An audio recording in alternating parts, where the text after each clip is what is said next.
All right, hello. Yeah, so guys, yesterday I started with probability for them grade 10s, and I think I'm just gonna pick it up from there.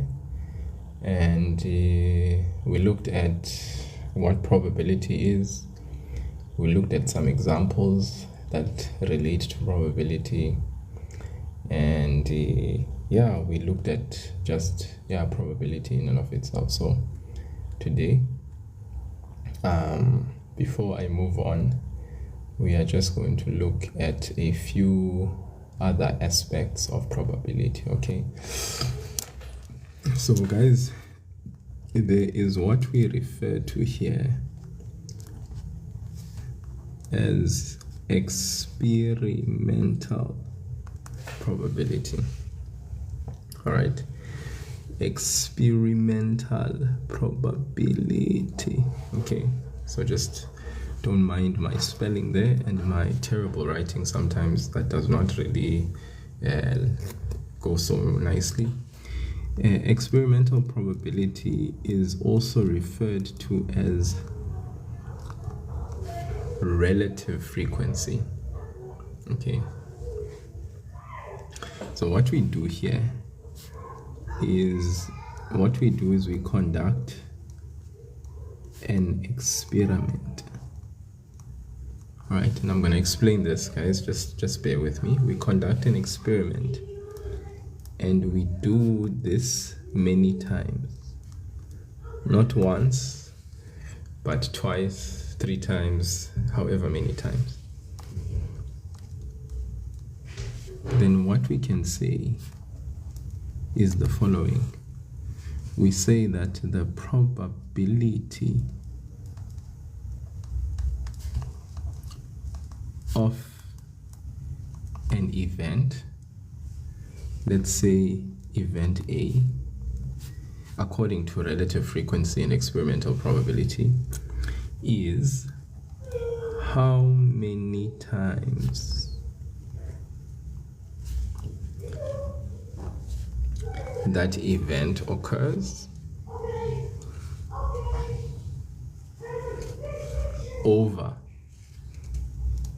how many trials, okay, or how many times we did the experiment.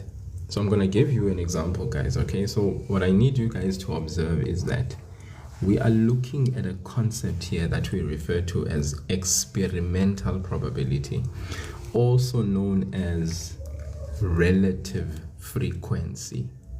Okay, so experimental has to do with experiments, doing something, all right, trying out something. Okay, and then obviously we're looking at the chances of something happening.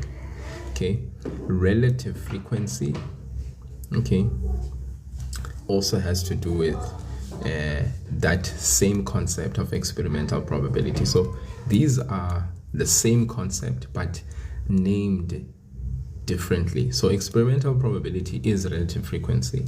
So in order to explore this concept, we say we conduct an experiment. Okay, all right, and I'm going to explain through an example what we mean by conducting an experiment. And when we conduct the experiment, we conduct it many times. Then this is what we can say. The probability of event A happening is how many times, in the numerator, how many times that event A happens over how many trials or how many times the experiment was done. Okay, so let's look at an example so that you guys can understand what I mean. So the concept of relative frequency or experimental probability is actually based on observation. Okay, it's based on observation or actual measurements. right? Okay, so I'm going to actually explore this so that you guys can understand what I mean. So here's an example. So let's look at this example quickly. Let's say, for instance, a die, right? So a die, okay, so I know some of us refer to it as a dice, but I mean, this is just English. We say one die, okay, and that's singular. And then dice, okay, is I guess a term that we usually use to refer to a die. So a die is rolled. Let's say a die is rolled 100 times. Okay, so we are conducting an experiment here. Imagine I have a die in my hands and I shake it and I roll it. The first time I record what I have observed. Does that make sense? Then I take the die again the second time round, and then I roll it. Then I observe what I get, you know. So I'm going to record everything that I observe throughout the 100 times that I roll my die. Okay, now the scenario continues. So a die is rolled 100 times.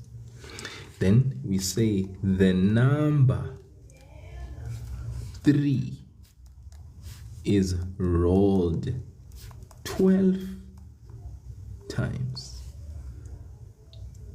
Okay, so then we ask, what is the relative frequency? All right, or we could say, what is the experimental probability, okay,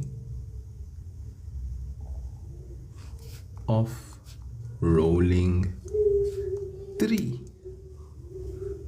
Okay, so let's look at this scenario one more time. So in this example, we are saying a die is rolled. How many times is the die rolled? 100 times. Okay, so here, this 100 times refers to the trial. Okay, I am taking a die and I am throwing it. Every time I throw that die, we refer to it, I'm doing a single trial, my second trial, my third trial, until the 100th trial. Okay, because I am trying to see what I am going to get, what is going to be my outcome.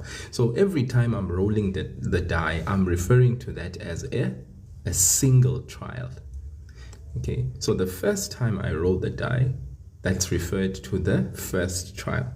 The second time I roll the die, that's referred to the second trial. The third time I roll the die, that's referred to the third trial. Okay, so we are saying a die is rolled how many times? 100 times. Okay, so that means we have how many trials?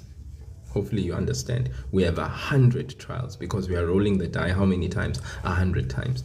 Then we are saying the number 3 is rolled 12 times.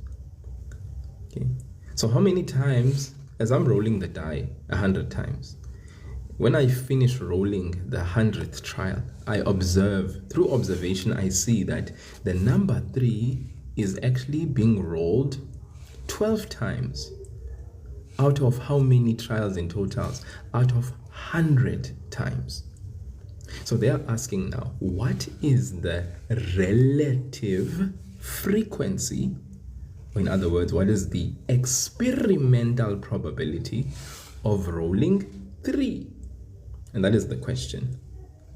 Okay. So I want to go back to what I said is the definition of experimental probability or relative frequency.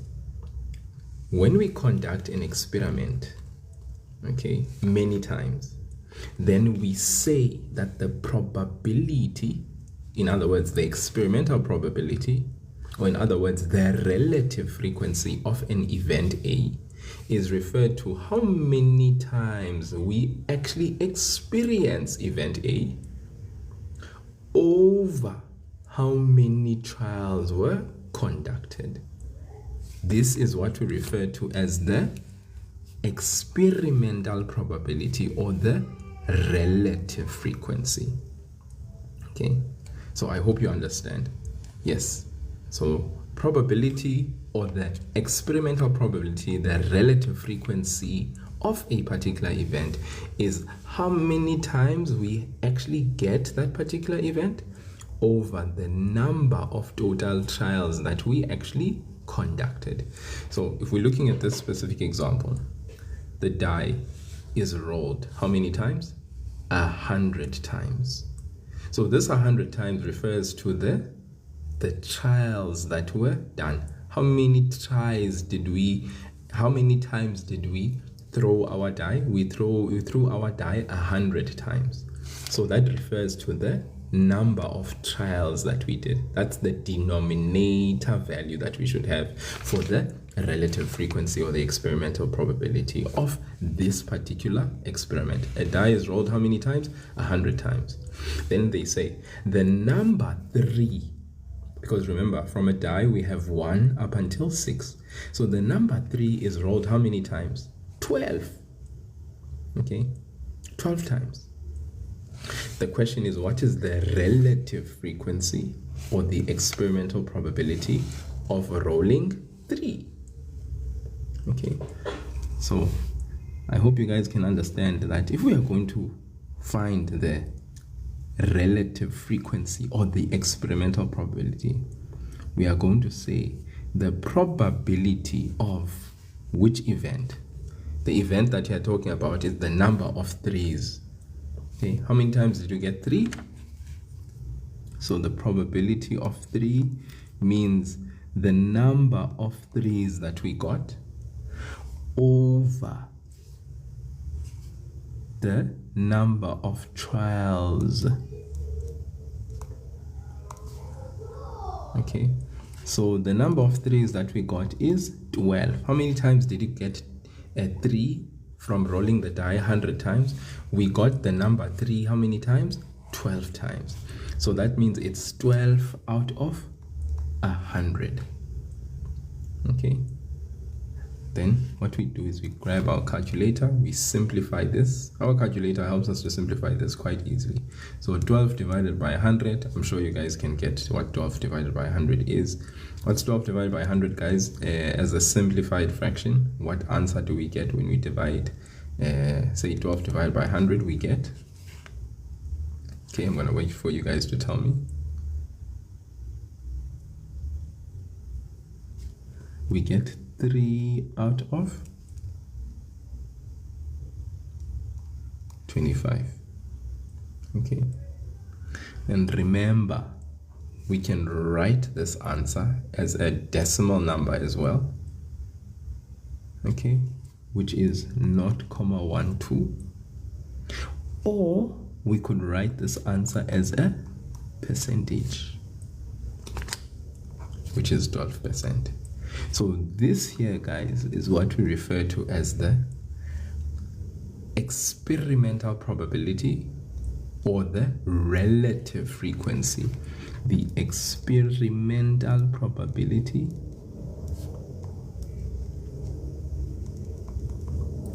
or the relative frequency. And all that relative frequency or experimental probability is how many times a particular event, how many times we are able to achieve a particular event, which in this situation was getting the number 3. When we roll a die, how many times were we able to get the number 3? We got the number 3 how many times? 12 times. So that's why we have 12 being in the numerator.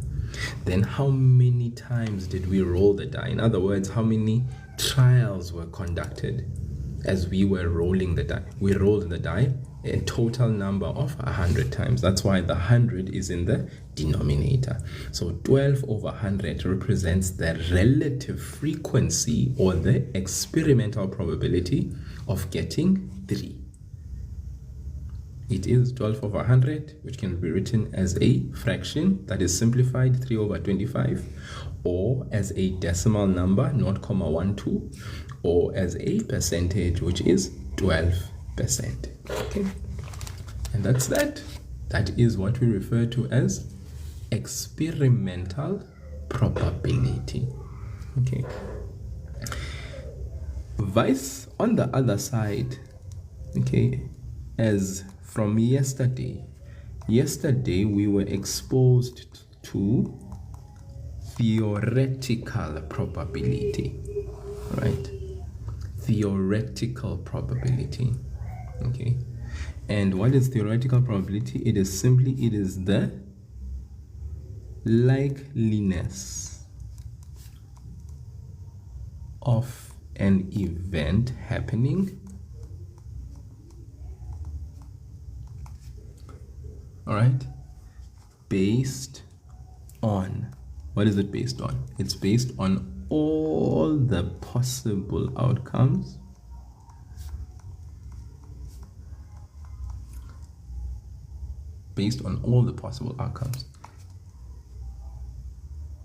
Okay. So we usually say that the probability of a particular event will be equal to the number. Now I'm using a different language because yesterday I used the, so in the numerator we have the number of favorable outcomes over the number of total possible outcomes. Okay. If you remember yesterday, we used the language of the number of elements, right, in that particular event in the numerator, okay, which is basically the outcomes that we favor over the number of elements in the sample space. That's the language we used yesterday. But that's also just the total possible outcomes that are actually there. Okay, so the outcomes that we favor for that particular event over the total possible outcomes that are actually present or there. Okay, that is the theoretical probability, and that's what we actually explained yesterday. Okay, so if we look at theoretical probability, let's just say given the letter vowels, all right, so I hope you guys know what vowels are. If you look at the letters of the alphabet, we have vowels, right? Okay, what are the letters, what are the vowels that we have in our alphabet? We have A, E, I, O, U. All right, I'm sure in school you guys would have, in primary school you would have said A, E, O, U, but these are the letters of the alphabet which we refer to as our vowels. So let's just say we are given a situation, given the letter vowels A, E, I, O, U. The question is, what is the theoretical probability? What is the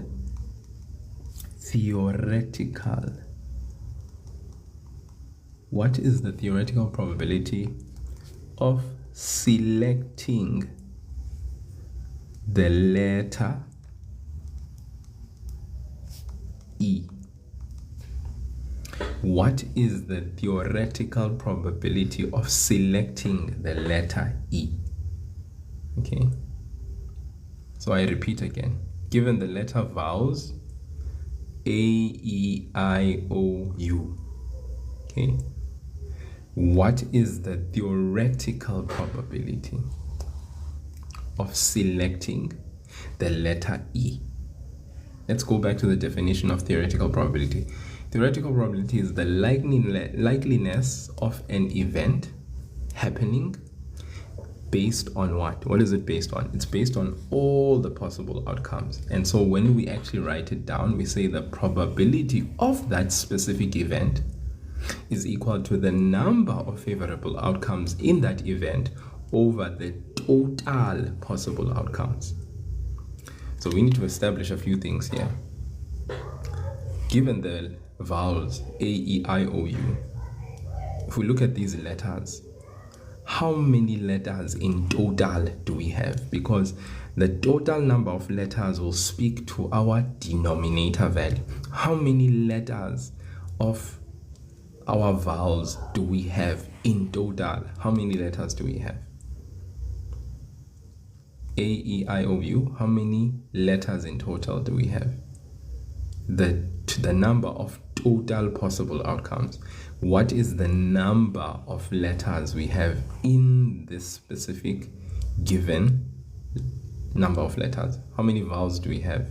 A, E, I, O, U would mean we have how many letters, guys? Going once, going twice, going 3 times. Thank you, Elihle. Hey, for a moment there, I thought I was like in a ghost town.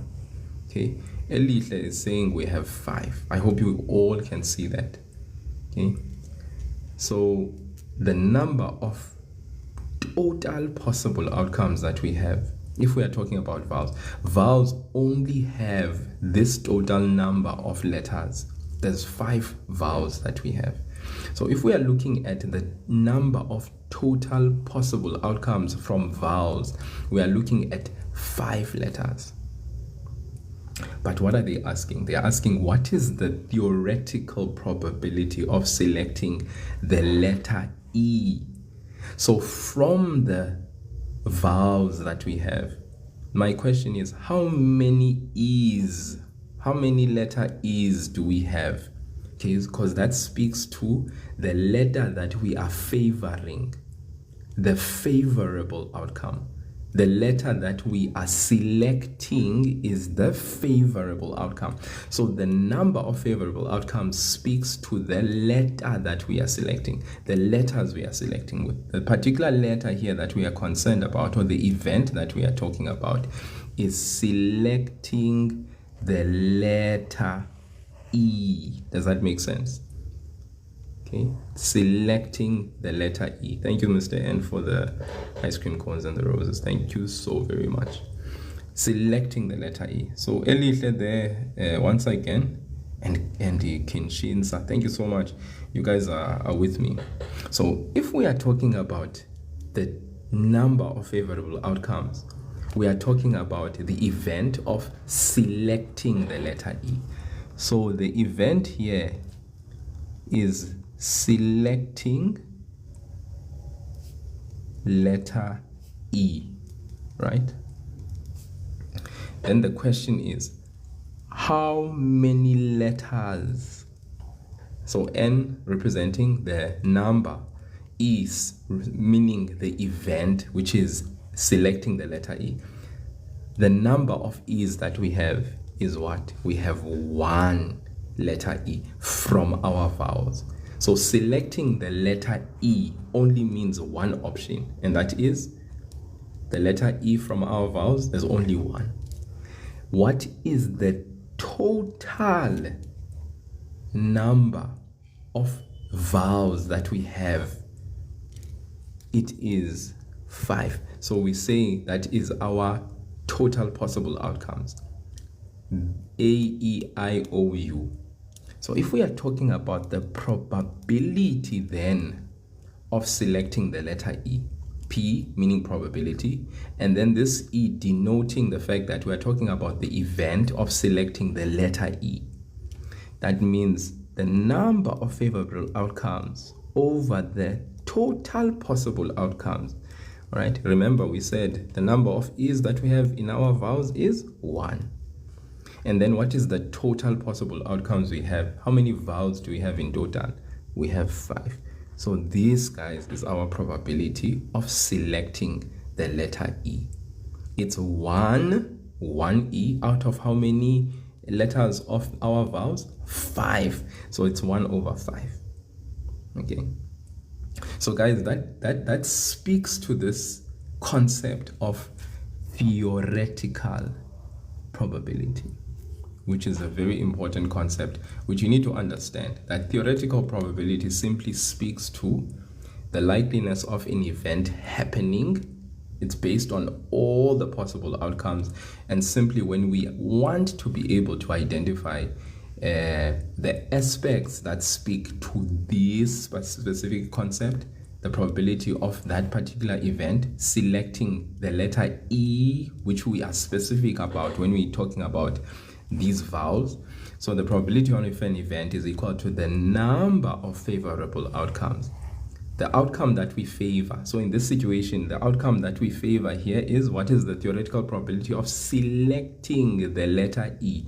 This is what we favor. We are favoring E. How many E's do we have? We have 1. The number of E's 1. Over what? The number of total possible outcomes. We are speaking about vowels. How many vowels do we have? We have 1, 2, 3, 4, 5. That's in the denominator. So the number of vowels that we have, 5. Okay, so this S is just to refer to the sample space, because when we speak about vowels, we are only talking about a sample space of how many letters? 1, 2, 3, 4, 5. So that is this NS that you have here. So number of total possible outcomes, 5. Therefore, the probability of selecting E is simply the number of favorable outcomes, the number of E's we have in our vowels, which is 1, over the number of vowels in total that we have, which is 5. So it's 1 over 5. And guys, like I said to you, you can represent this answer as a fraction. You can also represent it as a decimal number. You can also represent it as a percentage. And I'm very interested in the comment section if you guys can let me know. 1 over 5 as a decimal number is what? And 1 over 5 as a percentage is what? You guys can comment in the comment section and let me know what are the alternative ways of representing 1 over 5. As a decimal number, first option. As a percentage, the last and final manner in which you can represent. Okay. Can anyone comment to that in the comment section? 1 over 5 is the fraction. Decimal number. 1 over 5 as a decimal number. What is it, guys? Triple X. We've got triple X. They're saying it's not comma 2. I tend to agree very nicely with triple X. Thank you so much, triple X. You are dribbling the X there. Too much. And then as a percentage, guys. As a percentage. Triple X is triple Xing it, eh? Triple X, you are like 1, 2, 3, you know? Beautiful. Triple X is triple Xing it. Too much. All right. Okay. Guys, that's an example that speaks to theoretical probability. Okay. Let's look at another, man. Let's look at another. I'm sure this theoretical probability is working very nicely. Let's say a coin is tossed. Okay. A coin is tossed. Right. Now, guys, when we toss a coin, and let's say the coin is a fair coin, all right? Yeah. So let's first speak about what are the total possible outcomes that we get from when we toss a coin. In our coin, just looking at the coin itself, we have 2 possible outcomes, 2 total possible outcomes, right? When we toss a coin, all right? So Elihle is saying we have 2, right? And these 2 possible outcomes, hopefully we understand what they are. We can either get, so in our sample space, we can either get heads, which is denoted by the H, or we can get what? Tails, right? So that's 2 possible outcomes. So in number, we would say that our sample space has 2 possible outcomes. These are the total possible outcomes that we have. Now, if I said to you, what is the theoretical probability? What is the what? The theoretical probability of getting a tail. All right. What is the theoretical probability of getting a tail? All right, and Elihle am there very smoothly is able to respond very quickly. You can see how fast those hands are there as they type, the comment in the comment section. Elihle is very, very fast there, It's like he was born for this. Kinshinsa, thank you so much. That's extremely true. So let's first observe. We all agree that the theoretical probability will be represented if we have what? So the probability of getting a tail is equal to the number of favorable outcomes. In this situation, what are we talking about? Getting a tail. This is our event. The event is getting a tail. The question is, how many tails do we have in our sample space, in our possible outcomes? We have how many tails, guys? We have one, only one tail. Then the other question is, over the total possible outcomes, how many possible outcomes do we have in our sample space? We only have the head and the tail, which is how many outcomes? 2. So that's why we say the answer is 1/2. I hope you are flowing with me here. Guys, are with me? Okay. Theoretical probability. This is all speaking about theoretical probability. The number of favorable outcomes. We look at the event. It's getting a tail. How many tails do we have in our sample space? Only one. So the number of tails, n meaning the number of what? Of tails, the event is 1. Number of total possible outcomes, in other words, the elements in our sample space, how many do we have? 2. And of course, guys, you can represent the answer as a decimal, as a percentage. 1/2 as a decimal, guys, is actually equal to what? And as a percentage, it's equal to what? Elihle, once again, very fast on the thingamabobs there. And then the percentage. Yeah, Elihle, I think he was born for typing on the phone. Very fast, very, very fast. All right. Okay, I hope we are all together. And please do indicate if you are lost. Just let me know in the comment section so that I can find you where you are lost. Okay, let's look at another example. Let's look at another.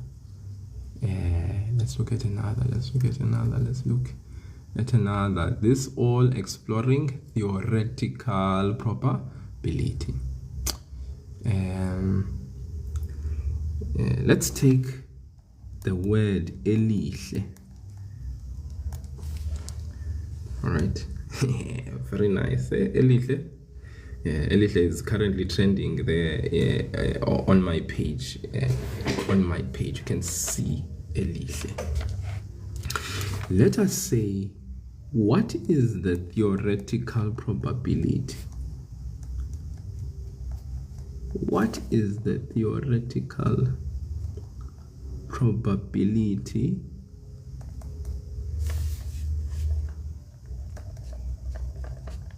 I'll come to a dice, my friend, of getting an L? What is the theoretical probability of getting, or selecting an L? Okay, so from the word elihle, what is the theoretical probability of selecting an L? Okay.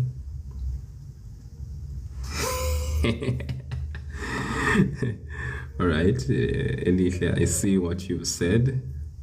Let's give other people a chance. Guys, are we flowing together here? So obviously we have the word elihle, and we are asking what is the theoretical probability of getting or selecting an L.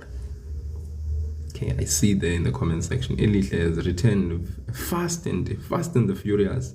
Elihle is very fast and the furious. Kinshinsa, thank you so much. I see you as well. All right, which means you are also flowing in the same direction there. So once again, we want to first identify, according to the definition, theoretical probability of an event is going to be the number of what?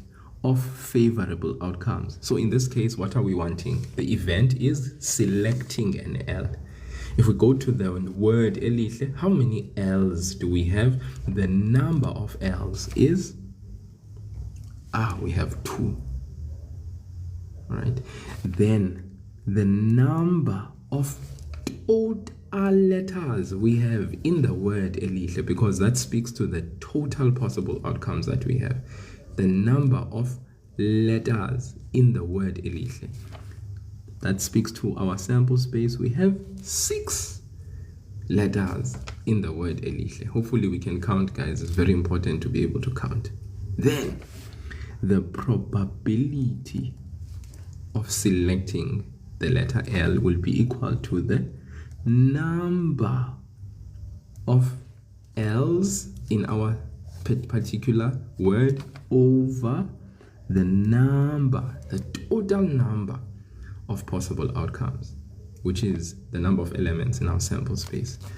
So we know that's 2 over 6. Now be very careful. That 2 over 6 can be simplified as a fraction to become 1 over 3. So let's be very careful about this, that all fractions that are unsimplified need to be then simplified in order for us to be able to write the actual answer. So 2 over 6 does not suffice. We need to be able to simplify our answer from 2 over 6 to 1 over 3. And guys, simplification is something that you were exposed to from grade 7, if not grade 6 already, you know. So with the use of your scientific calculator, simply being able to write down 2 over 6 in your calculator, when you press equal after writing 2 divided by 6, your calculator will give you a simplified fraction if it's your typical Casio calculator. All right, so the answer is 1 over 3. Right, then as a decimal number, you could write your answer as a decimal if they ask you to write your answer, express it as a decimal, and you could express your answer as a percentage when required and asked. So that's me representing these answers in all these ways so that we know that whenever we are required to do so, we must then do so. So 1 over 3, guys, I can see there, Mam Tim Kulu, hello Mam Tim Kulu, good seeing you in the live, is 0.3. If we're rounding off to 2 decimal places, 0.33. And of course, if we are writing it as a percentage, that will be 33.33%. Okay. Right, I think we are flowing together very nicely, very nicely, guys. So we are talking about theoretical probability. All right, now I want to look at one last example because I'm sure you guys are seeing this thing. Let's just go back to the dice. I think Kinshinsa said a dice, please. Let's go back to the dice a little bit here and let us explore something. So here is a scenario, and guys, with probability it becomes very important that our reading and comprehension skills need to be top-notch. Okay, so a dice is thrown and it's saying 24 times. Study the results below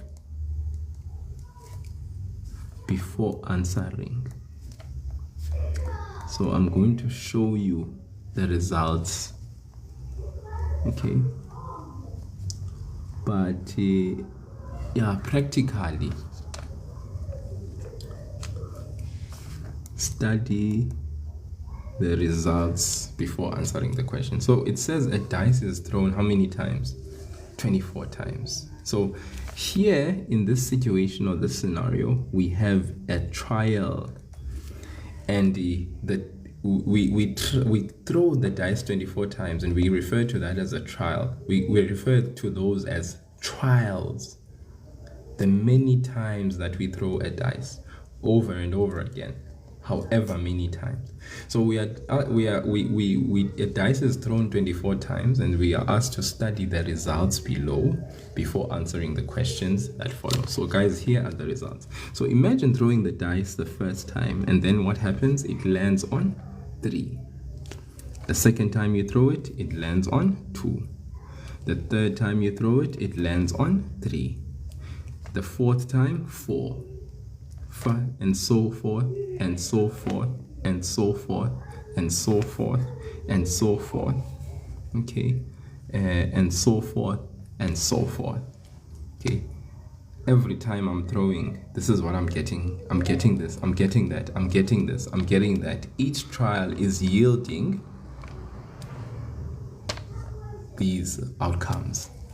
All right, so let me complete for the 24 times that I'm asked to throw the die, so that you guys can see all of your the outcomes that are actually there. Okay, so let's count. Thank you. I don't know. I do IDK there. Education is key to success. Yeah, ping, ping, ping. Thank you so much. So 3, 2, 3, 1, 3, 1, 3, 5, 3, 4, 2, 1. All right. 5, 3, 1, 2, 6, 2, 3, 4, 4, 2, 6, 5. Mom Team Kulu, lucky number 3. I wonder why lucky number 3 is so lucky. All right. So guys, this is the outcomes recorded. All right. With the 24 times that the dice was thrown. Okay. Now, the first question that is asked here is, they say, draw up a frequency table for the results. What are they saying?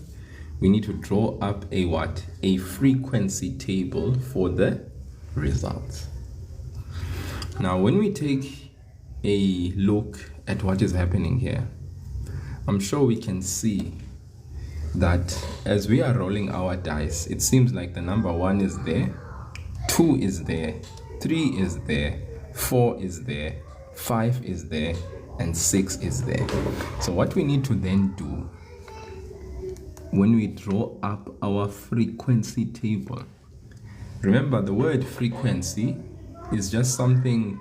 Frequency relates to how many times something occurs. All right, so this word here refers to how many times,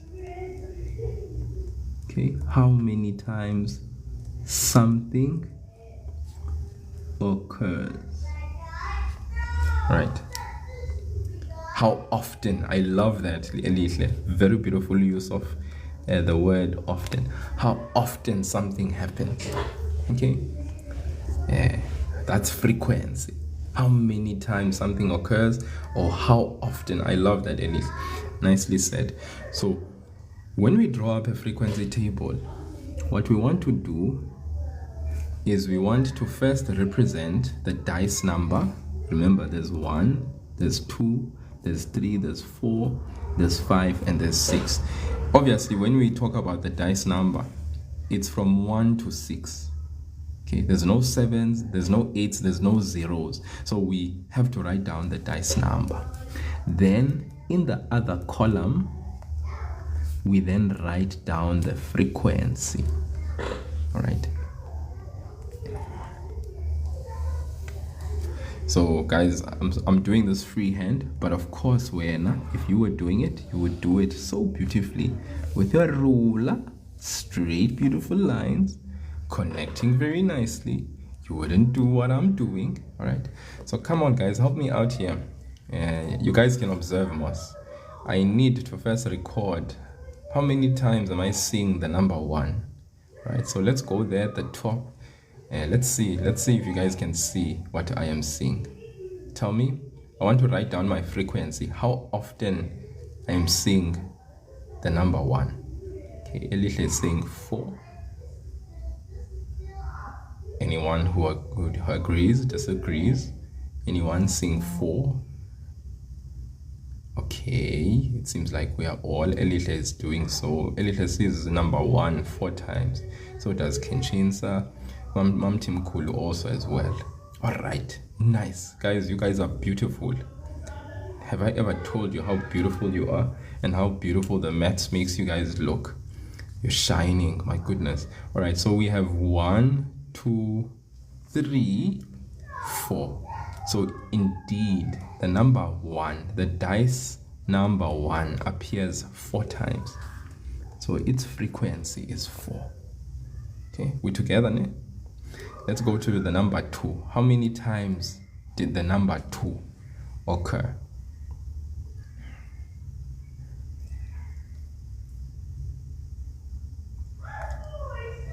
Okay, Elisha as always answering first, followed by the great tree.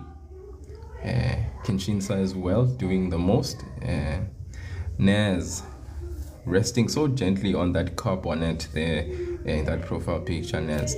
Okay, so we all agree, it seems like the majority of the people here are saying 5. Let's see. Number 2, 1, 2, 3, 4, 5. So yes, definitely 5 times indeed. Moving on to the number 3. How many times does 3 appear, guys?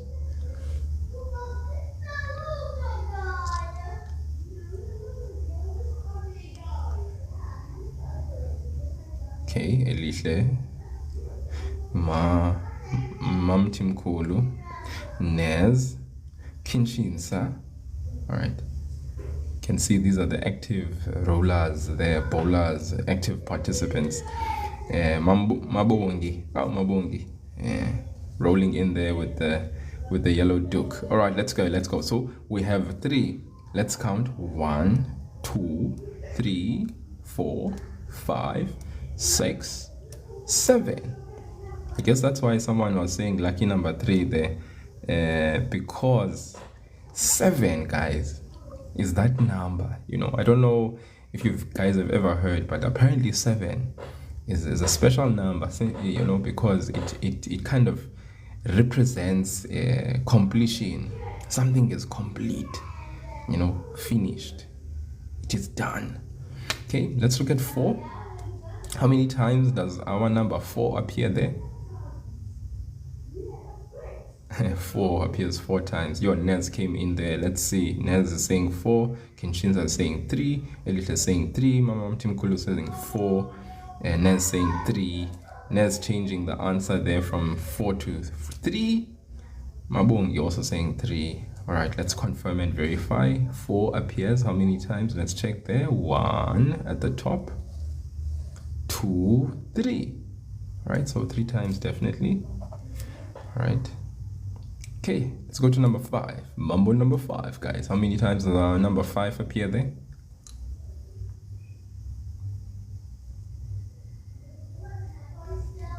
Okay, number 5.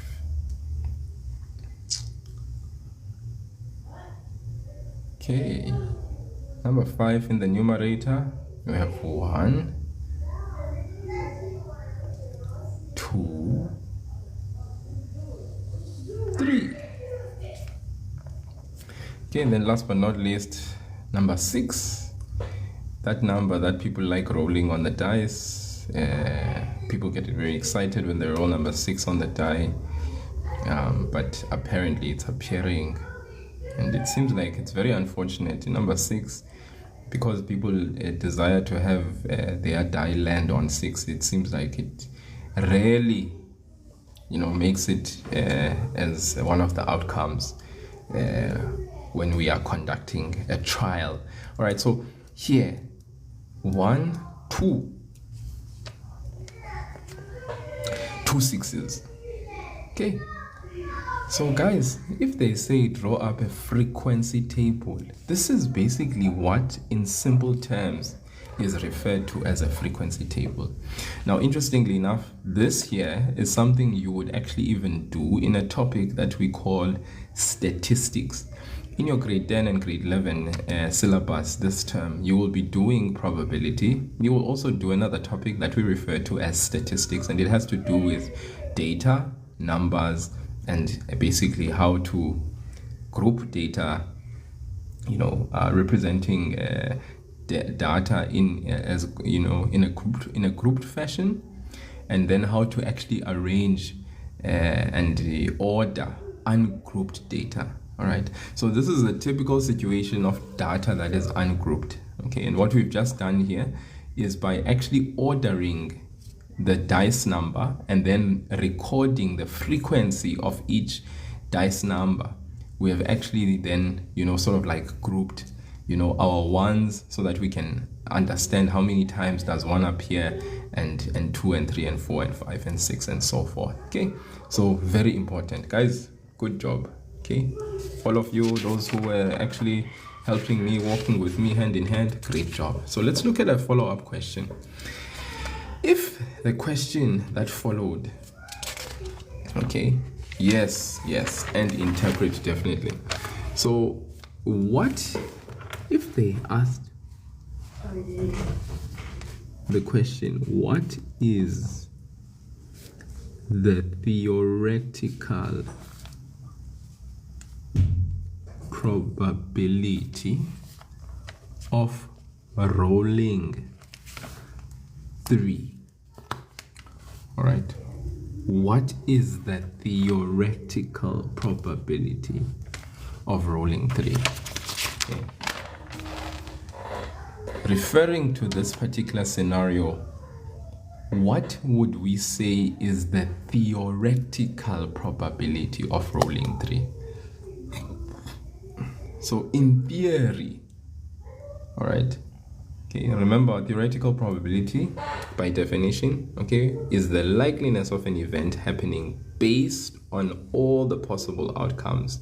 All right, we look at that specific event that we are being referred to. We look at the number of favorable outcomes in that specific event that we are referring to, whatever it is, over the number of total possible outcomes, because theoretical probability has a reference to that. So if I was to ask, what is the theoretical probability of rolling 3? Okay, theoretical probability. So the question is, in a die, how many 3s do we have? Because when we talk about theoretical probability, guys, we are simply just referring to just in a die, what is the theoretical probability has to do with just a die. How many 3s do we have in a die? Okay. Remember, a die will have a 1, it will have a 2, it will have a 3, it will have a 4, it will have a 5, and ultimately it will have a 6. All right, so in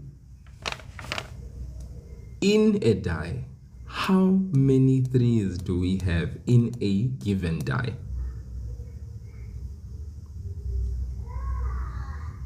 That's the question. Because remember, for theoretical probability, we are just simply asking ourselves, all right, very good, thank you, Mam Timkulu. In a die, there is, how many 3s do you have? The number of 3s, because the theoretical probability, what is the event? What is the probability of rolling a 3, meaning getting a 3, all right? So the number of 3s in a die is, we have 1. And then our total possible outcomes when we look at a die. How many total options do we have from a die? Okay, how many total options or total possible outcomes can we get from a die? In total, how many outcomes do we have? Okay, definitely true, we have 6. So the theoretical probability of getting a 3 is the probability of getting a 3, the number of 3s over the total possible outcomes. So that means the answer is 1 over 6. This, guys, is what we refer to as the theoretical probability. Now change the question to something else. What if I ask this? What is the relative frequency. Okay, that's one way of saying it. Or we could say, what is the experimental probability of rolling a 3?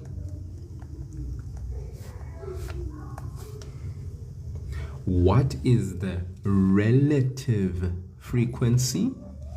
Or in other words, you remember we said relative frequency is the same thing as the experimental probability of rolling a 3. Okay, now we need to then now go back. Remember the definition. What is the experimental probability or relative frequency? We said for this we conduct an experiment many times, right? Then we say the probability of that specific event is how many times we were able to achieve the outcome of that event over the many trials that we did. Okay, so I love what Elihle is saying even in the comment section, because that speaks to the understanding of the concept. Okay, so now we are not asking about the theoretical probability. We are asking about the experimental probability or the relative frequency. So now we need to We need to go to our scenario, our table, guys. I love this. Mam Tim Kulu also. Yeah, on the money there. On the money. On the moolah. On the moolah. Alright. Guys, you see now when we are dealing with relative frequency or experimental probability, we can use these terms interchangeably. Alright. Now we are talking about this table. And in actual fact, we are looking at our experiment. Remember, we said we took a die and we threw it how many times? 24 times. And then we observed the what? The results that we got from the 24 times that we threw the die. And we even used a frequency table to record what were the individual outcomes for each dice number. You see? So now I'm asking, what is the relative frequency or the experimental probability of getting 3? So now we are zooming in here. We're like, okay, the experimental or relative frequency is going to be what? How many times? What is the event? Getting a 3. How many times did we get 3 after our 24 trials? How many times did you get 3? We got 3 7 times. Okay, so that speaks to our numerator value. How many times we got 3? We got it 7 times. Then over what? The trials. How many times was the dice rolled? 24 times. So now if we go back to what even Elihle said when Elihle was saying, I'm guessing. Elihle, you were spot on. You know, you were spot on. And even Mam Timkul was 100% spot on. So what is the relative frequency? So our relative frequency, guys, is simply this. Relative frequency will be equal to the number of times we got 3, which is 7, over the number of times we threw our dice, which is 24. And guys, this is so important. All right, so I need you guys in your head to be able to distinguish and differentiate between what we call theoretical probability versus relative frequency, or in other words, the other term we use is experimental probability.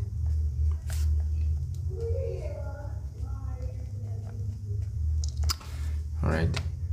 So this one we can never be able to actually get unless there is a experiment or something done a number of times, because it speaks to how often or how frequent a particular event was done over the number of times. Okay, so it's very important that when we want relative frequency, the experiment conducted must give us results which we can then be able to relate to our answer. But theoretical probability is kind of like generalized. We are just talking about a die. You are looking at the total outcomes that are there, which is our denominator, and the actual favorable outcome that we are referring to. What is the probability of getting 3? 1/6. So it's very, very general but straightforward, whereas relative frequency needs us to have done an experiment in order to be able to record its ratio or the fraction or the percentage or the decimal number. Okay, and guys, what you should then observe is that for all of these things that we've been doing, when we were trying to find what is the probability of this and that, what you should notice is that our values, guys, are always values that are between 0 and 1. 0,166, this is a value between 0 and 1. 0,5, this is a value between 0 and 1. 0,11, 1/9, that's a value between 0 and 1. 2/9, you can check in the calculator, 2/9 is a value between 0 and 1. 2/6 or 1/3, this is a value between 0 and 1. All right, and what does this speak to? It speaks to what we had initially stated from the very get-go, from yesterday's live session that we had when we were introducing probability, that probability, the scale of probability that we work with, is between 0, and remember, what does 0 mean? The 0 means, remember, probability speaks about the likelihood or the chance of something happening. So if we are saying the probability is 0 of something happening, it means it's impossible. It's not gonna happen. You know, it's like someone coming to me and saying, "What is the probability that you can fly?" Now, guys, the truth is the probability that I can fly is 0. You know, I can't fly. I don't know if there's anyone in the live who can fly. Hi, guys, unless some of you are claiming that at 12 o'clock when the bell sounds, the clock sounds, when you just get on a broom and you fly away. Like, if that's happening, then you must tell us so that we can come here and say, what is the probability of maybe Elihle or Ness flying? Then we can say the probability is 1, because it is certain that Ness and Kinshasa and maybe Emihle, they can fly. You know, it is certain. You know, I'm late for my midnight flight. Yeah, that's a funny one. So you know, like I said, the scale of probability, it ranges from impossible. So when the probability is 0, it's impossible. It's not happening. There's no chance of that thing happening. So the more we move away from 0 and we approach 0,5. Remember, 0,5 is midway. That's like 50%. If we are referring it to percentage, that's like half. Okay, but if the value is between 0 and 0,5, let's say it's 0,3, then it means that particular thing, it's less likely that it's going to happen. Why? Because it's closer to 0. It's less likely. The likelihood of that thing happening is very low, you know. Yeah, it's like if they do weather prediction, you know, and they say there's 10% chances of rain. Think about it, 10% chance of rain. That speaks to the likelihood of it raining.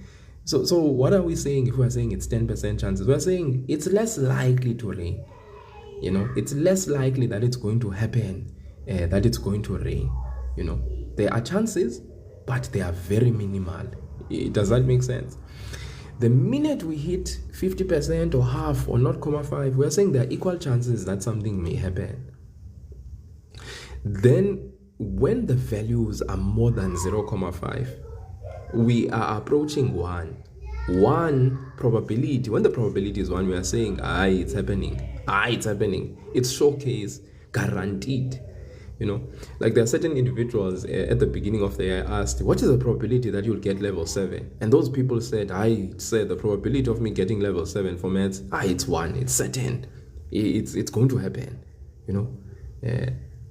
but like I said, the more we are between this 0.5 and 1, it just means it's more likely to happen. What is the probability that it's going to actually that the sun is going to rise tomorrow? It's 1, guys. It's gonna happen. You will see there'll be light tomorrow when you wake up in the morning, because the sun has risen. It rises from the east, it sets in the west.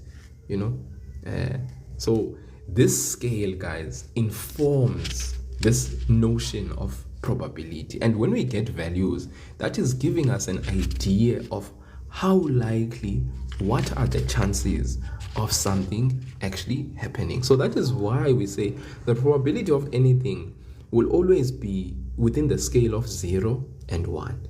If it is 0, if it is equal to 0, then you must know it's impossible, it's not happening. But if it's 1, it's certain, it's certainly happening.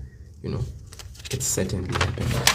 And the probability I always ask myself is, what is the probability that when I go on these live sessions, people are learning something and they are gaining, and therefore it affects and impacts their performance at school, and it changes their attitude towards education, and it reforms things forever for them. I always wonder, what is the probability of that happening? Because that is the impact I'd like to possibly have on learners that come onto my live sessions, that it will change. Yeah, so I like that. Thank you so much, Elihlel. Even that one, what you are saying there, the probability of any event is an element of 0 to 1. In other words, it's always going to be between 0 and 1. And I love the fact that you use square bracket, the square brackets there to indicate that. So guys, let us be clear. Theoretical probability versus relative frequency or experimental probability. As long as we have those down, guys, let me just say, as long as we have that down, we'll always be good. Okay? We'll always be good. I want to do one last thing. Okay? I want to look at cards. And by that I mean playing cards. And for that purpose, I'm going to turn my phone and I'm going to come here. I'm sure you guys have seen this, right? This is a familiar image, isn't that so? It's not like it's unfamiliar. You've seen this before, Mas. Okay, this is what we call a pack of playing cards. All right, yeah. Look at the amazing words that are used here. I know you guys have local words that you use to distinguish or denote this particular thing. I'd love for people to populate in the comment section, in your vernacular home language, what do you guys, when you are playing cards, what do you refer to this as? In English, these are called clubs, guys. This is clubs. What do you call it, this thing? What do you guys call this particular suite? It's called a suit or suite. Okay, depending on who's the pronouncer. Okay, we call these clubs. This symbol, this one. Okay, but in your vernacular, in the language that you speak, when you call these, what do you call this thing? What is it called? What do you usually refer to it as? Hey, call it a fly. Yeah. I love it, Elise. Thank you so much. Even me, I'm very familiar with fly. Yeah. Well, in English, guys, it's called clubs. Okay. Yeah. Hey, we're learning here today. We are learning, ne? Then, this one, I'm sure, even in your playful mindsets when you guys play cards. These are called diamonds, mustn't it? Dice. You're killing me. Love it. Okay, I know, that's fine. Then we call these hearts. Okay. And then lastly, these are spades. Right, so I think hearts and spades are the most famous. At least we are familiar with those ones. I think most people also are familiar with those terms.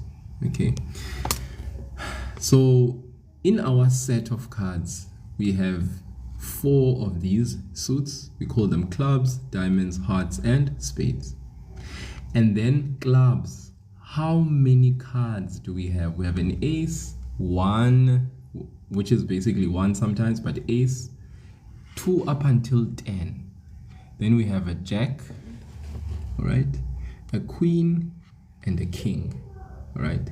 So that means we have in total 13 cards for each suit. For each suit, we have 13 cards, right? So 13 then times the 4 should then give you the total number of cards. And 13 times 4, guys, is how many cards in total? How many playing cards do we have? 52 playing cards. And this is excluding the jokers. Okay? All right. So we have 52 playing cards. I hope we're together here. I hope people are feeling me and you guys are like, oh, all right, makes sense. Because the thing is, in grade 10 probability, and also in grade 11 as well, playing cards are usually utilized in probability questions. So you guys need to be familiar with the number of cards that are in a playing card suite. Very important. You have to know, that. And you need to know the different suits, clubs, diamonds, hearts, and spades. So that when they use the language, you can at least be able to identify, what they mean. Okay? Hopefully we're together. Now, here are the questions. So the first question is, a card is drawn from a pack of 52 cards. Determine the probability of drawing 1. A heart. Determine the probability of drawing a what? A heart. So, remember, if they are saying determine the probability, we are looking here specifically at theoretical probability, right? This is the theoretical probability of drawing a heart. Even though they didn't say theoretical probability, we now have an understanding that, here there's nothing that has to do with frequency or anything like that. We are simply looking at the theoretical probability. We have 52 cards. In the 52 cards, there should be those cards that are only hearts. And we just want to find out what is the probability of drawing a heart. So what do we do when we are approaching that question? We first have to establish what? Our favorable outcome. What is our favorable outcomes? What is the event first and foremost? It's getting or drawing a heart. So how many hearts do we have? That is the $1 million question. So how many hearts do we have? Let's start there. I see your answer, Elihle. Okay, thank you so much. You've finally given us that, but I just want us to unpack it. So how many hearts do we have, guys, in our set of cards, in our set of playing cards? How many hearts? Can you guys count them? Do you see them? Elihle, do you see how many hearts do we have? Right.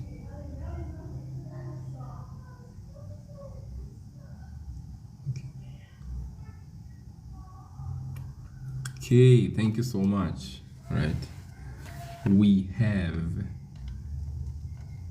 if I'm going to count how many hearts, guys, okay, so hearts, there's 1, 2, 3, 4, 5, 6, 7, 8, 9, 10, 11, 12, 13. So I'm going to come here and say the number of hearts is 13. Then the next question, what is the total number of possible outcomes? Okay, so in this situation we are talking about our total possible outcomes. How many cards are there in our set of playing cards? That's what we are talking about. Okay, the number of total possible outcomes. Okay, Elisha says 52. Are we all in agreement that there's 52 playing cards? Okay, we had explained that there's 52 playing cards in total. So that is our total possible outcome. Thank you, Nez. You confirmed that as well. So now what is the probability of getting a heart? Probability of getting a heart is the number of hearts over the total possible outcomes, the number of possible outcomes. So our favorable outcomes, number of elements in this particular event of hearts, we have 13 over 52. And 13 over 52, guys, can we simplify that? Can you simplify 13 over 52? It seems we can. Is it 1 over 4? Is that correct? Is that correct, guys? Is it really 1 over 4? Can we perfectly say it's 1 over 4? Yes. And had we been asked to represent this answer as a decimal, what is the decimal answer? What is the percentage answer? I just want you guys to help me out here. Remember, we need that answer simplified as can be. So that's why we don't leave it as 13 over 52, but we write it as 1 over 4. What is the decimal and the percentage, guys? Thank you, Nez. Nez in the text. Nez in the text. And then our percentage.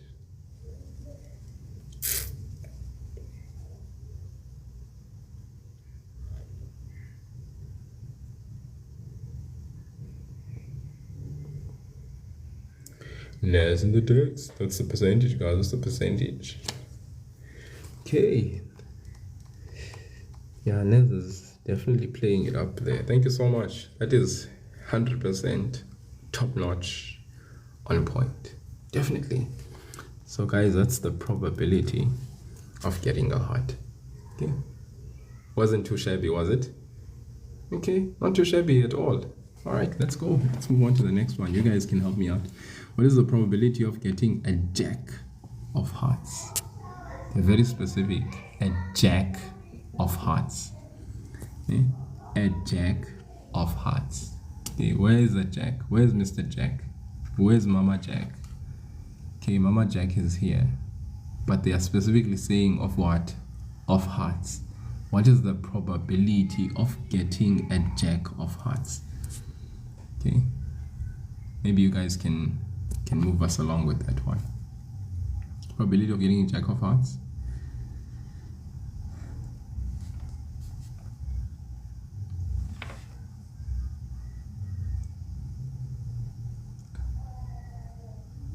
Here's Mr. Jack. Let's see. It seems like he's got a sweet crown there, Mr. Jack, eh? Probability of getting a jack of hearts.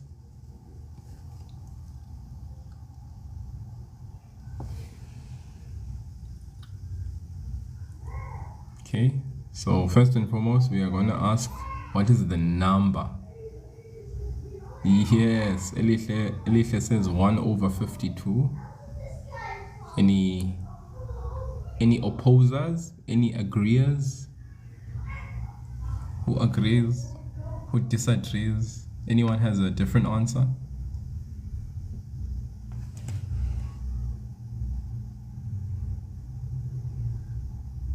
Okay, it seems like Elisha is 1 over 52. Naz agrees. Okay, all right. Then I fully 100% agree with both of you guys. Okay, remember the number of favorable outcomes. So when we say the probability of getting a jack of hearts, we're asking ourselves first, how many jack of hearts do we have? We have only one jack of hearts, right? There's no other jack that is a heart here. There's only one jack of hearts. So the number of favorable outcomes in the numerator is 1. How many playing cards do we have in total? That's 52. So indeed, our answer is 1 over 52. Okay, let's move on to the next one. The probability of getting an ace, right? The probability of getting an ace. ace. Probability of getting an ace. So remember, that's the theoretical probability. So first and foremost, we're going to ask ourselves, how many aces do we have? The probability of getting an ace. How many aces do we have? We start there. How many aces do we have? The number of aces. Okay, because we are being asked the probability of getting an ace. So then if we are asked the probability of getting an ace, we need to ask ourselves, how many aces do we have? Because the number of aces over the total possible outcomes. Okay, we need to always go back to our definition of probability, the probability of an event. So that means the number of favorable outcomes, the number of elements in our given event. So aces, there's 1, 2, 3, 4. That's the number of aces. So number of aces will be 4. And then the total possible outcomes. How many playing cards do we have? There's 52. Question is, can we simplify this any further? If we can, we take our calculator, we punch in our calculator. We should be able to simplify this further. What do we get? 4 over 52. If we simplify it, we get... Okay, let me give people a chance. Let me not take away people's light of the spot. Very nice, Nez. 1 over 13.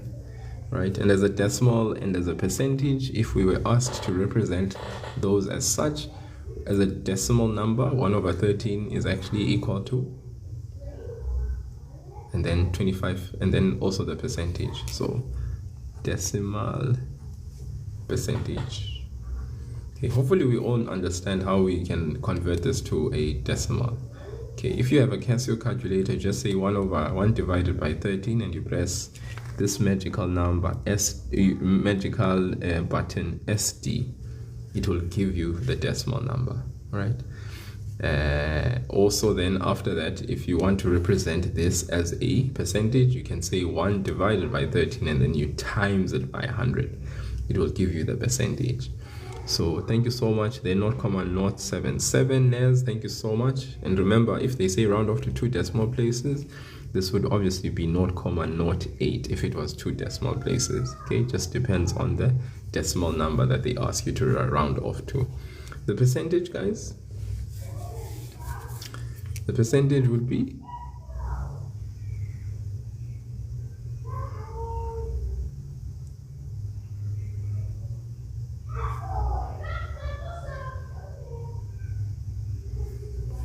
77%.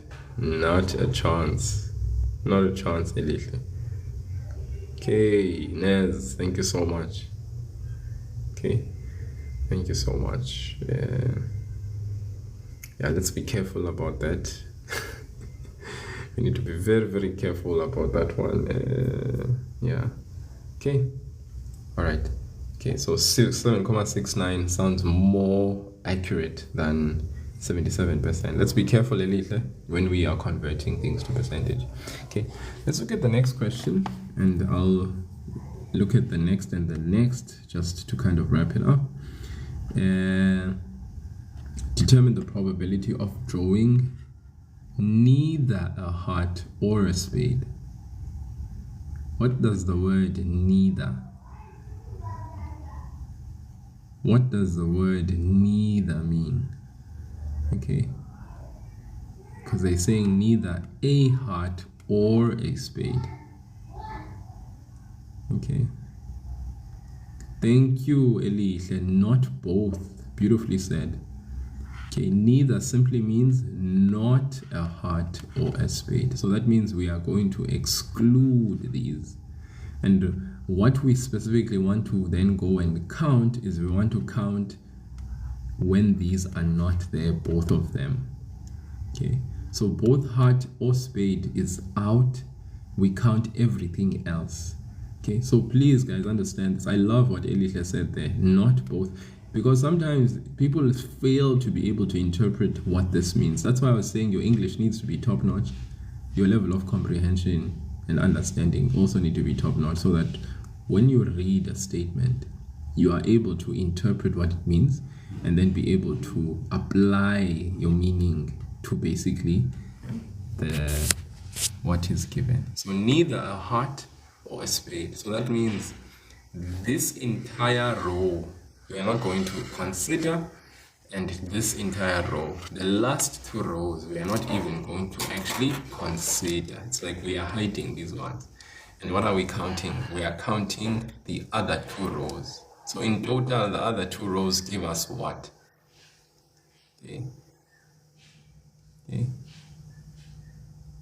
What is the total number of neither a heart or a spade?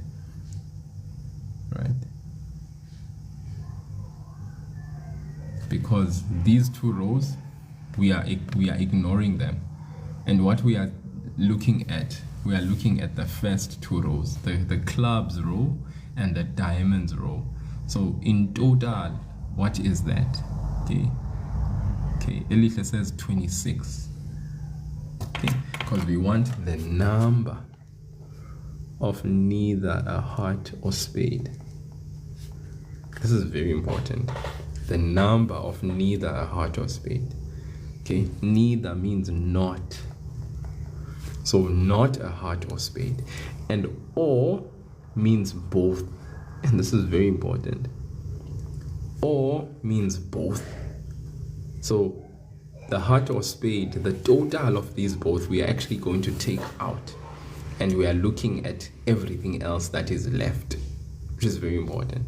Okay, so neither a heart or a spade, that means we are looking at the clubs and or the diamonds, the total number of the clubs or the diamonds. And so I love what we were told there. Okay, it's 26, guys, not 25. Nicholas, be very careful there in your counting.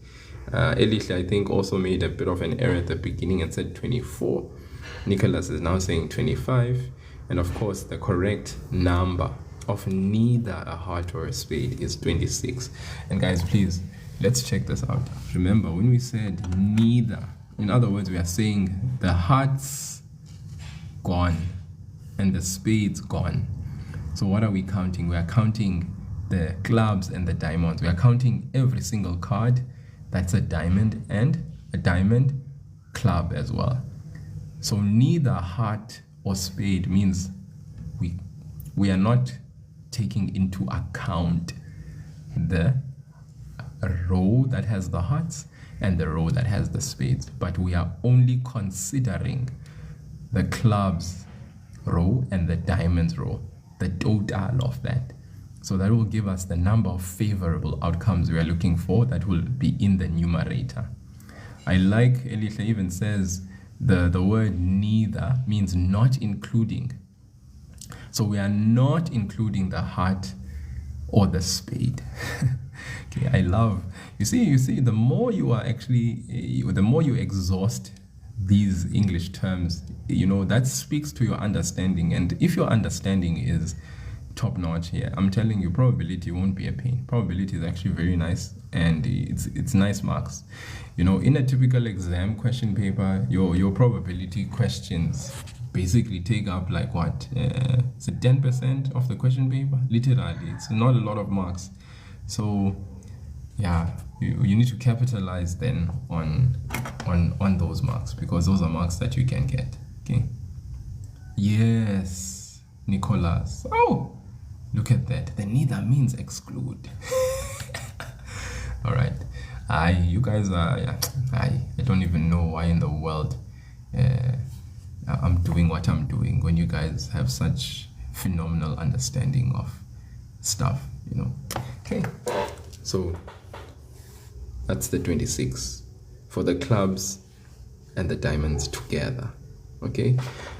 And then the sample space hasn't changed. We still have 52 playing cards. So the probability then of not heart or spade is simply what? The number of not heart or spade over the sample space. And then all we do is we just say 26 over 52, which we know is 1 over 2. And obviously we can write this here as a decimal number and as a percentage. Okay. 0.5 as a percentage, 50%. Right. Hi guys, I think we're flowing here. We are getting this thing, wasn't it? Okay. Right, guys, these are the basics I need to make sure that people understand. If you understand these basics, we are good. Then let's look at this one. Determine the probability of drawing a king or a queen. Now, what is this one saying? A king or a queen. The probability of drawing a king or a queen. So here they are just saying, they're saying what? What does it mean in layman terms? A king or a queen? Or what am I going to do? Because I need a number for the representation of a king or a queen. So what am I basically going to go and do to my set of playing cards? All right, so that I can get the numerator value, the number of favorable outcomes for what this refers to, and obviously the total possible outcomes in the denominator. The probability of drawing a king or a queen. The probability of drawing a king or a queen. Does it matter which king or a queen that am I limited in which king or queen that I count, or do I count all kings and queens? What does this a king or a queen mean?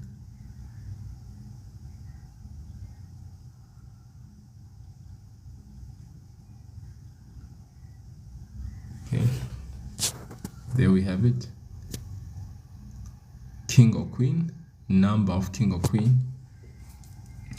So I want the probability, of course, the probability of K or Q. What is the probability of getting or drawing a king or a queen? A king or a queen. The probability of drawing a king or a queen. A king or a queen. And there we have our kings and our queens there in the last two columns. Okay, remember this is the jack. We have our queens and then we have our king. And they are saying what is the probability of drawing a king or a queen. Okay. What is the probability of drawing a king or a queen? The probability of drawing a king or a queen. Now I need us first to understand, what do we mean by a king or a queen?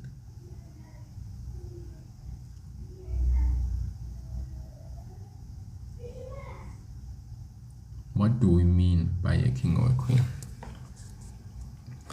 There is our queen, there is our king. These are all our kings, these are all our queens. So basically, what do we want to basically get here? The number first of kings or queen. So Elita says either a king or a queen. Very good. Either. Okay. I like the fact that there's no N there. It's not neither. It's either a king or a queen. In other words, in simple layman's terms, it means both king or queen. All right, both king or queen. We want them.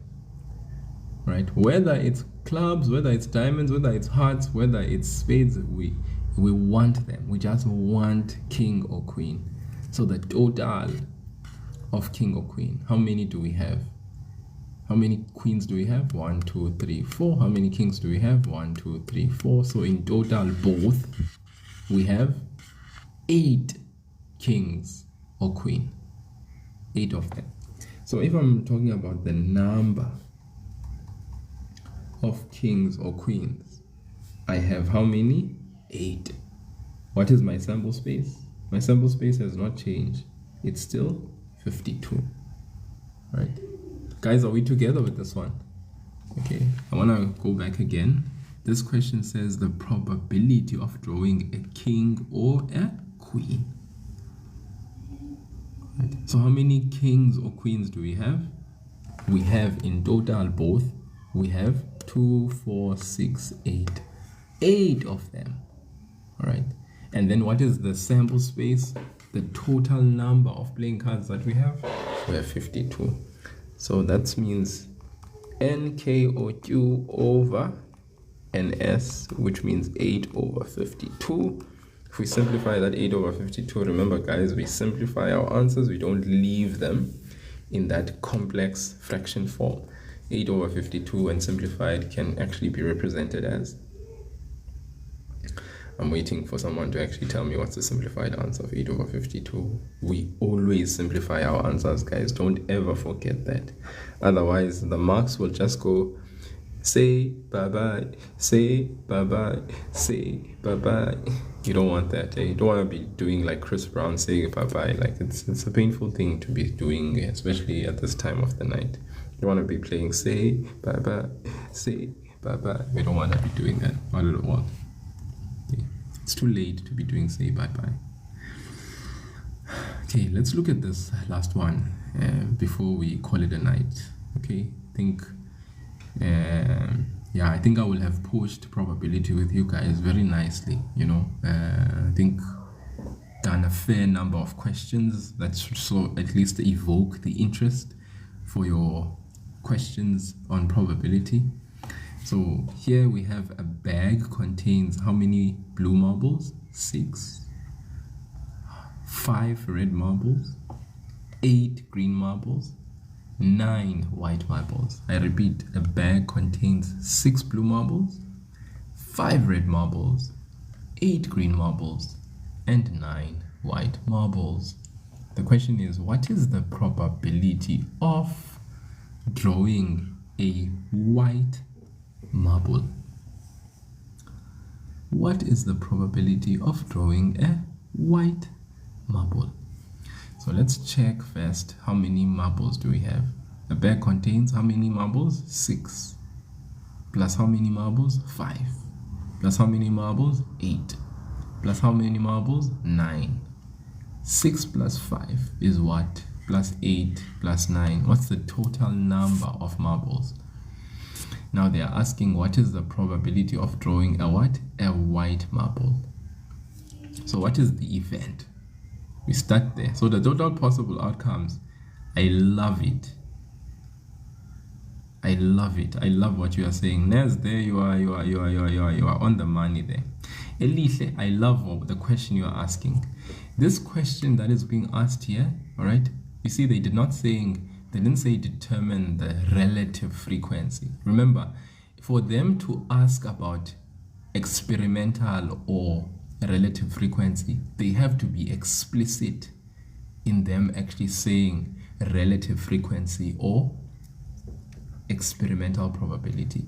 Also, there must be this experiment that is being conducted, which is done many times. Okay, that's when we see, oh, this one has to do with relative frequency or experimental probability. But in this situation, you can see this one, a card is drawn from a pack of what? 52 cards. So we have a bag contains 6 blue marbles. Sorry, I read the wrong question. Bag contains 6 blue marbles, 5 red, 8 green, 9 white. Now, what they're asking, what is the probability of drawing a white marble? So this is clearly theoretical probability. Okay, just from the theory standpoint, where we have to just look, okay, what is the event? Drawing white marbles. Okay, the event is drawing white marbles. Then the next question we ask, how many white marbles do we have? Because that speaks to the number of favorable outcomes, the value that we have, we should write in the numerator. Do you see my thinking here?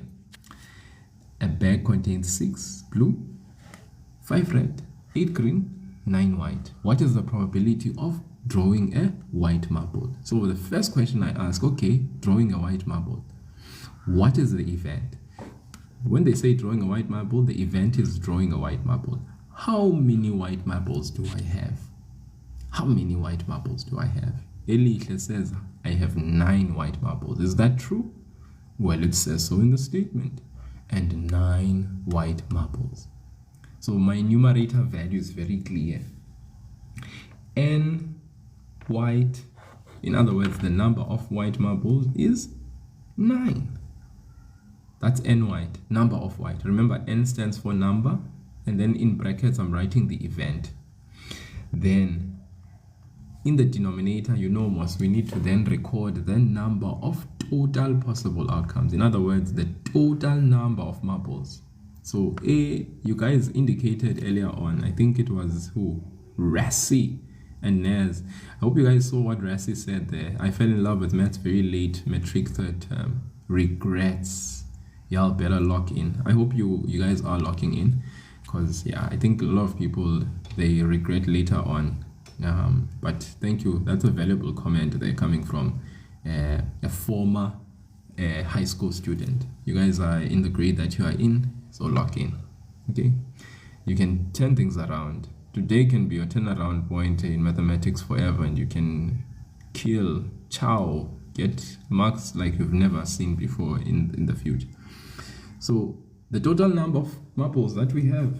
So the number of marbles in our sample space, what's 6 plus 5? It's 11, 11 plus 8, 19, 19 plus 9, 28. So you guys are 100%. The probability of white marbles will be equal to the number of white marbles, which is the favorable outcomes, over the total possible outcomes. Okay, all right. So that means 9 over 28. You guys are spot on. The question is that a simplified answer, 9 over 28? Can we simplify that further? Or is that as simplified as it can be? Okay, Elihle, I see I fell in love with maths last year, grade 9. That's awesome. So that's simplified, Elihle. Is that simplified as can be? 9 over 28. Me too. I feel good enough right now. Awesome. So is that simplified enough? 9 over 28? We that cannot be simplified further. We all agree. Okay, cannot be simpler. Okay, awesome. And remember, if they had asked you to write it as a decimal or as a percentage, then you would represent it accordingly as such. But that's just my recording. Number of white marbles, 9. Number of marbles in the sample space, in total, there's 28. Then the probability, remember my formula, probability of that favorable outcome is equal to the number of elements in that favorable outcome over the total possible outcomes. This is my theoretical probability, 9 over 28. Move on to the next one. You will answer these ones now. Yeah. Drawing a red marble. What's the probability of drawing a red marble? You can populate your answer in the comment section, guys. I'm just gonna give you guys a chance. Okay, drawing a red marble. If you have an initial answer and there's a simplified answer, please do write the initial answer and then the simplified answer as well. That would be very much appreciated. Drawing a red marble, 4.2. Drawing a red marble, what's the probability of drawing a red?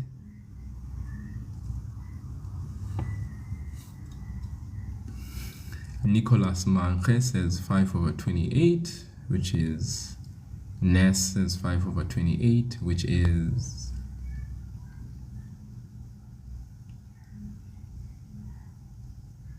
okay. You guys are 100% correct, both of y'all.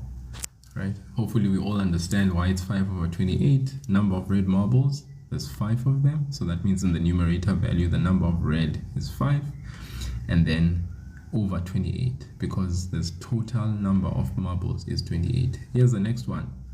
Drawing a red, and this is not off. Let's just fix this. This is drawing a red or green marble. Okay, so that off is not supposed to be off, it's supposed to be or. Drawing a red or green marble. What is the probability of drawing a red or? Okay, this off, not supposed to be off, supposed to be or. O-R. Drawing a red or green marble. Red or green. probability of red or green.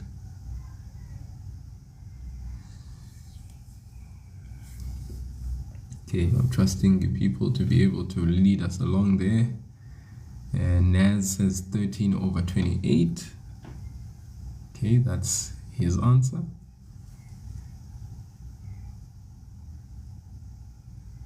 Or should I say her answer? That's her answer. Drawing a red or green marble. Naz says 13 over 28. What do the rest of the jury say? Red or green? So red, here's red. Or green. Remember, what does red or green mean? It means both. Okay, remember when they say red or green, it means red plus green. So 5 plus 8 is 13, guys.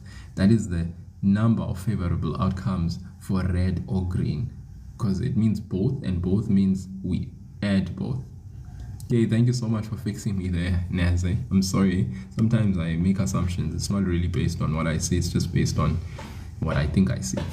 So thank you for that. Yes, guys, red or green, both of them. As long as we understand the terminology and what it means. If we translate the terminology well, we are inside. So 5 plus 8 is 13, 13 over 28. And is that as simplified as can be? Definitely. Look at this one. Drawing a white, green, or red marble. Now, what do you say about that? White, green, or red? White, green, or red? White, green, or red? What do we understand from that scenario? White, green, or red? White, green, or red? What do we understand about that scenario? The probability of drawing a white, green, or red. Elihle M says 22 over 28. Naz agrees 100% as well. Okay, and me myself, I tend to agree with the initial answer. By initial answer, that just means that would be your initial first answer, unsimplified. Okay, so let's go back. Nicholas Manche says, I am lost. So let's interpret. What does drawing a white, green, or red marble mean? It means white, green, or red. In other words, all three. In other words, everything. White, green, or red. White, green, or red. So we are going to add all three. The number of white plus the number of green plus the number of red. What's 9 plus 8? It is 17. Then 17 plus 5 is 22. So the number of white, green, red is what we mean by drawing a white, green, or red. The sum of all three. So that's why we have the number of white, green, or red being 22.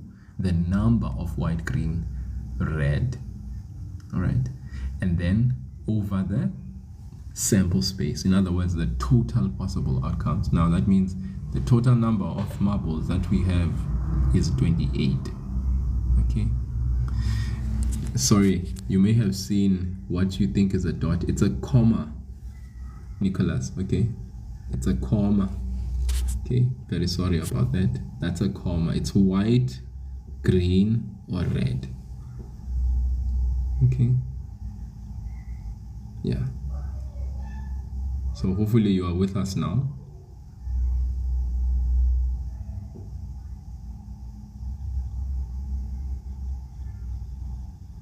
Okay, I really hope you're with us. Hopefully you are with us now. You understand. Okay. And remember, guys, 22 over 28 can be simplified, so that becomes 11 over 14. Let's not forget that important thing, that we always simplify our answer. If we leave it just as 22 over 28, it does not suffice. Thank you so much, Naz.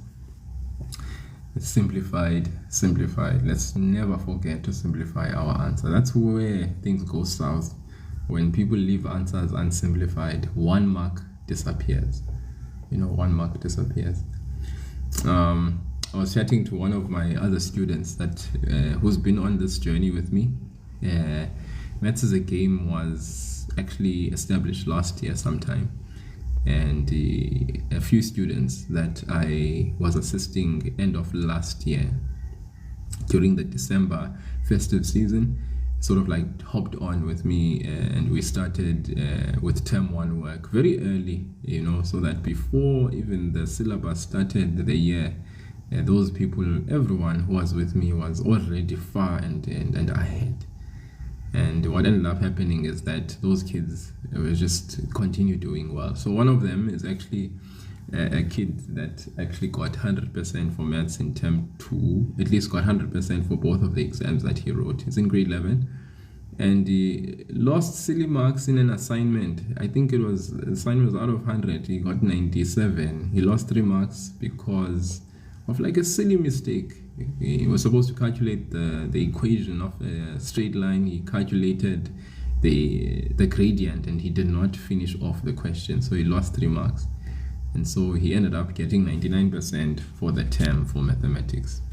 Very angry, very, very angry. But it was because of something he omitted to do. It wasn't because he didn't know what he needed to do. He omitted to do one thing. So it's kind of like relatable to the simplification of a fraction. You must simplify the fraction, so that you don't find yourself losing marks because the final answer is saying the answer should be simplified, and then 1 mark goes. So let's just be vigilant of such things, right? 4.5, guys, not drawing a blue marble. Not drawing a blue marble. What does that mean? Not. So if we're saying not drawing a blue marble, so elihle, 22 over 28, and then after that you have to write the next step with the answer 11 over 14 simplified. So 22 over 28 needs to be simplified to 11 over 14 because we want the answer simplified. That's what's important here. Simplified fractions, okay? That's why you guys did simplification in earlier grades, so that our final answers can always be simplified. Left unsimplified, that's not the final answer. Are you with me?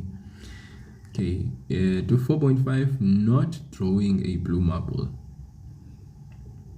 Not drawing a blue marble. Okay. So that means if we are talking about not, okay, it means not the blue marbles. We're not counting the blue marbles. We are going to count everything else. Okay, so that's what not means. The number that we are going to count is going to exclude the blue marbles. Okay. Yes, Nicolas Marque. This is beautiful. Not the blue marbles. We exclude the blue marbles. The word exclude means we don't include blue. We are just going to count everything else but blue, right? Yeah. So there's someone who's asking, is this maths lit? The reality is that this is maths lit in the sense that in maths literacy, learners do probability. Okay, and they do basic probability like the one that I'm covering at the moment. But this lesson is directed to the pure maths students because in term 3 they do probability as well. Grade 10, 11, and 12 does probability. So in as much as the lesson is kind of like this aspect is a grade 10 aspect, but it is fundamental for a grade 10 learner, a grade 11 learner, and a grade 12 learner who's doing pure maths, and someone who's like hopping on the live and who's not doing pure maths but is doing maths literacy will also benefit from actually listening to something like this because it's just maths literacy as well. So guys, let's come back here. Not drawing a blue marble. What are we actually referring to? We are saying not blue. So that means we are going to count everything else. That means 6 we are going to exclude. So we know that the total is 28 for everything. So we can just say 28 minus 6 so that we can establish what not blue means.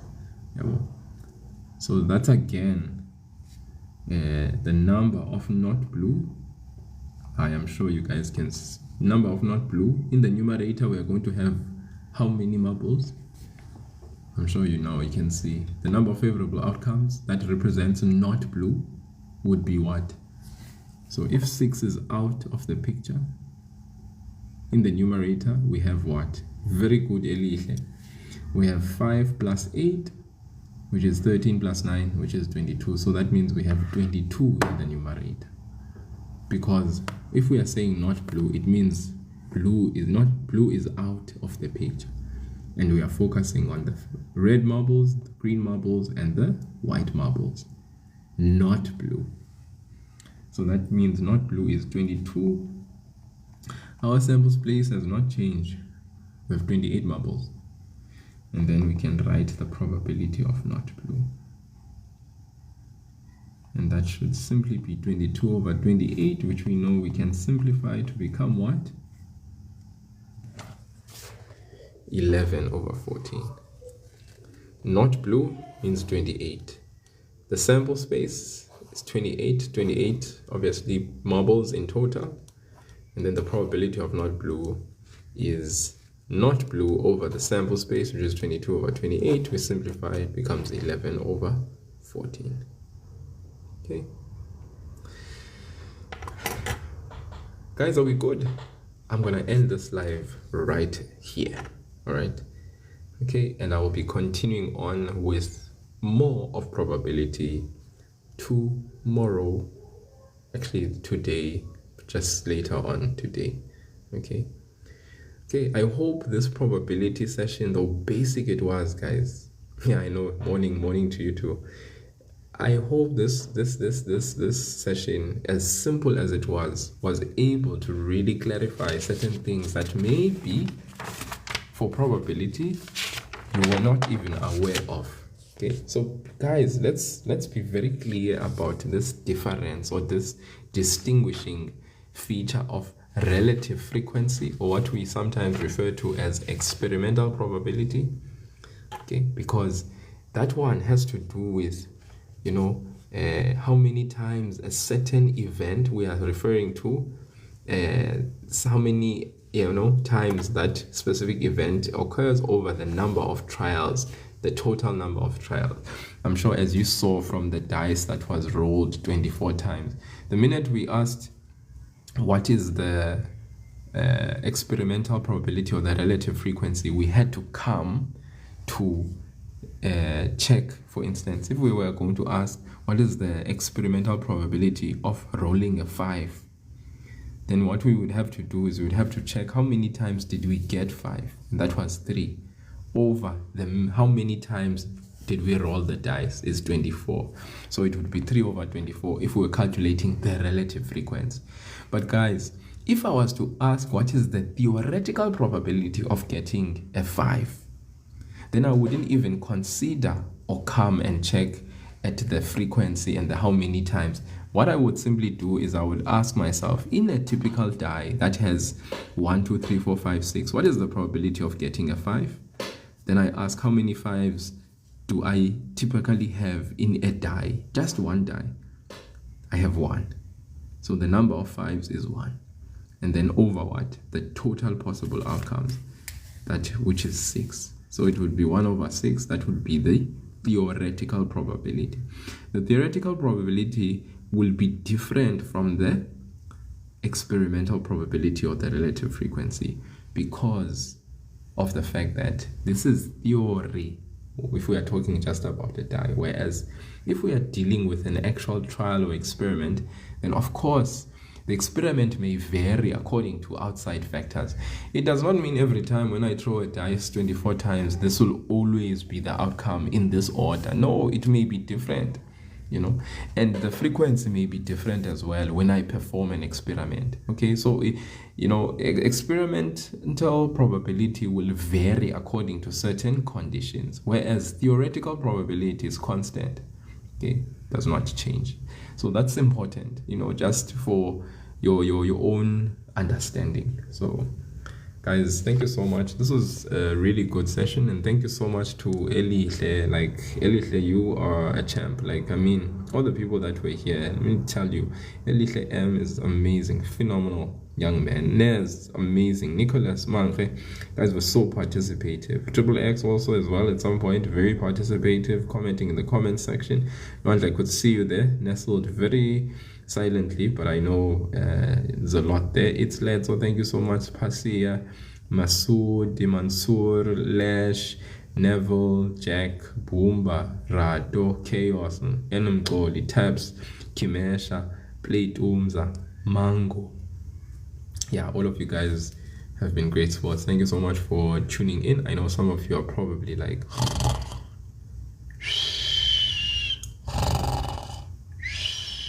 it's like some of you I know I can just see, like in my mind's eye, I can see someone, or like they initially thought to themselves they're gonna be like actively involved in the live, and then they decided to open their phone and go to bed whilst listening to the mathematics, and then they just dozed off, and they are literally in Tongoland right now, and they are, you know, being visited by so many people in their dreams. So yeah, so many things. But thank you so much. It was great. I'll see you guys again. You know, I'm gonna continue with the probability. Yeah, next time when I come on here, we are going to look at the rules. You know, there are certain rules that we have in probability, which we are going to look at. Your addition rule, your complementary rule. We're gonna look at different events. Okay, we're gonna first look at the rules. Look at different events as well. There's mutually exclusive, exhaustive, complementary. Look at those different types of events and how how they play out. Okay. Nicholas Manke, I wish I could say I have a standard set starting time, and that's not really true, as I'd be lying to you if I said I did. But let us just say late. So 9 o'clock, you know, 9 o'clock at night, 10, you know, it may happen in that way, because I tend to really thrive better when I'm actually having the sessions later on at night. So let's gun for that. Let's say 9, you know, earliest, if not 9:30, 10. All right, so you can intend to catch me then at that time, but you can make sure that you follow me, you know, so that when I actually go live, you are notified. I think there's a way that people ensure that they are notified when a certain individual goes live. So you just make sure that all of those features are accessed and they are turned on, so that you can get that notification. Otherwise, thank you so much, guys, again. I'm also very honored. It was really good. You guys have been great sports. Have a great night, and yeah, let us increase the probability of us actually doing extremely well in maths by making sure that we grasp the concept. And guys, please do go to your textbooks, check out exercises, especially the first sort of like a few exercises in the beginning of the textbook. Your exercise ones, those should speak to some of the concepts that we've covered here that relate to theoretical probability, relative frequency, experimental probability, and just the application of basic probability. Okay, cheerio, goodbye, see you again.